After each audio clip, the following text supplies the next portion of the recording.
ஜனநாயகனா முடக்கு. படத்தை முடக்கினா கொஞ்சம் பையன் கொஞ்சம் டிஸ்டர்ப் ஆயிடுவான். அதனால படத்தை முடக்கு. இது யாரு முடக்கினாங்கன்றது உங்களுக்கே தெரியும். அது நான் சொல்ல வேண்டிய அவசியம் உங்களுக்கு இல்ல.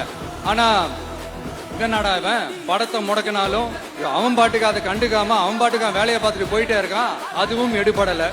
சரி, அடுத்து வேற என்ன பண்ணலாம்? போடு, SOPன்னு ஒண்ணு போடு. விஜய்க்கு மட்டும் தனியா ரூல்ஸ், தனியா ரெகுலேஷன்ஸ், தனியா கண்டிஷன்ஸ் அவனுக்கு மட்டும் போடு. மத்த கட்சிகள்லாம் விடு, விஜய்க்கு மட்டும் தனி கண்டிஷன்ஸ் போடு. அவன் வெளியவே வரக்கூடாது, மக்களை சந்திக்கவே கூடாது. என்னாச்சு? அதுவும் எடுபடல. சரி, அடுத்து வேற என்ன பண்ணலாம்? நம்மளை சுத்தி இருக்கிறவங்களை வச்சு, அதாவது இத்தனை வருஷமா வெயிட் பண்ணி இப்போ எலெக்ஷனுக்கு 30 நாளைக்கு முன்னாடி கரெக்டா அந்த டைம் பார்த்து ஒரு அவதூறு பரப்ப வேண்டியது. அது என்னன்னு உங்களுக்கே தெரியும். அதுவும் மக்கள் கிட்ட எடுபடல.